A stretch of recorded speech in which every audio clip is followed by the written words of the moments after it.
ಈಗ ಸುಮಾರು 5-6 ಬಾರಿ ಗೆದ್ದಿರೋಂಥ ಶಾಸಕರಿದ್ದಾರೆ, ಸುಮಾರು 7 ಬಾರಿ ಗೆದ್ದಿರೋಂಥವ್ರು ಇದ್ದಾರೆ.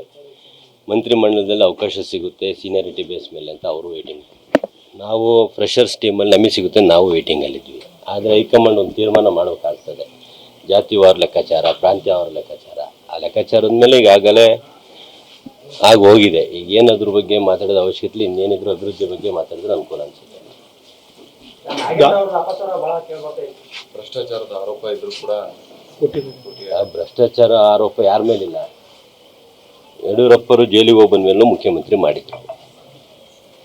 ಭ್ರಷ್ಟಾಚಾರ ಸಾಬೀತಾದ್ರೆ ಮಾತ್ರ, ಅವರು ಜೈಲಲ್ಲಿದ್ದರೆ ಮಾತ್ರ ಅವಕಾಶ ಸಿಗಲ್ಲ. ಇನ್ನು ಸಾಬೀತವಾಗಿಲ್ಲ, ಅವ್ರು ಜೈಲಲ್ಲೂ ಇಲ್ಲ. ಸಾಮಾನ್ಯವಾಗಿ ಒಂದು ಅರೆಸ್ಟ್ ಪ್ರಕ್ರಿಯೆ ಏನು ಆಗಿರುತ್ತೆ, ಕಾನೂನು ಪ್ರಕಾರ ಹೋಗಿದ್ದಾರೆ, ಬಂದಿದ್ದಾರೆ. ಇನ್ನವರು ಅಪರಾಧಿ ಅಂತಲೂ ತೀರ್ಮಾನ ಆಗಿಲ್ಲ, ಅವನು ಆರೋಪಿ ಆಗಿದ್ದಾರೆ. ಆರೋಪಿ ಯಾರಿಲ್ಲ, ಎಲ್ಲ ವಿಷಯದಲ್ಲೂ ಒಬ್ಬರೊಬ್ಬರು ಆರೋಪಿ ಇರ್ತಾರೆ. ಹಾಗಾಗಿ ಅದನ್ನೇನು ಪರಿಗಣನೆ ಮಾಡೋದಕ್ಕಿಲ್ಲ.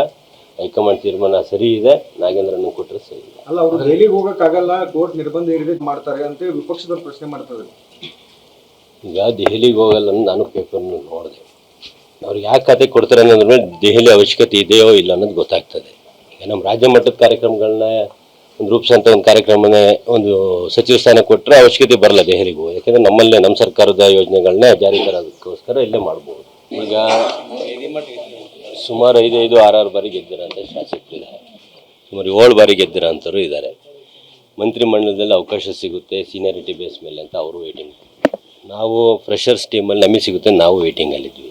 ಆದರೆ ಹೈಕಮಾಂಡ್ ಒಂದು ತೀರ್ಮಾನ ಮಾಡಬೇಕಾಗ್ತದೆ, ಜಾತಿವಾರ ಲೆಕ್ಕಾಚಾರ, ಪ್ರಾಂತ್ಯವಾರ ಲೆಕ್ಕಾಚಾರ.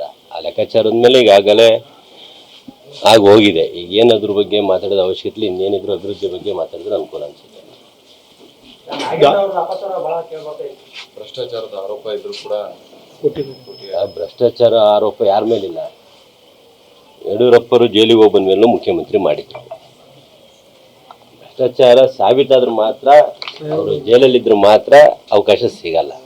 ಇನ್ನು ಸಾಬೀತವಾಗಿಲ್ಲ, ಅವ್ರು ಜೈಲಲ್ಲೂ ಇಲ್ಲ.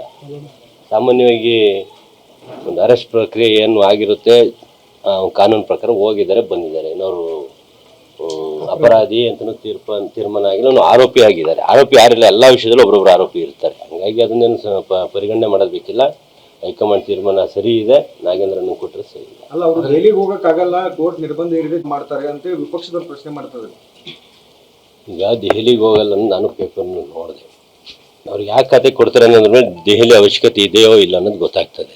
ಈಗ ನಮ್ಮ ರಾಜ್ಯ ಮಟ್ಟದ ಕಾರ್ಯಕ್ರಮಗಳನ್ನ ಒಂದು ರೂಪಿಸೋಂಥ ಒಂದು ಕಾರ್ಯಕ್ರಮನೇ ಒಂದು ಸಚಿವ ಸ್ಥಾನ ಕೊಟ್ಟರೆ ಅವಶ್ಯಕತೆ ಬರಲ್ಲ ದೆಹಲಿಗೆ ಹೋಗಿ. ಯಾಕೆಂದರೆ ನಮ್ಮಲ್ಲೇ ನಮ್ಮ ಸರ್ಕಾರದ ಯೋಜನೆಗಳನ್ನ ಜಾರಿ ತರೋದಕ್ಕೋಸ್ಕರ ಇಲ್ಲೇ ಮಾಡ್ಬೋದು.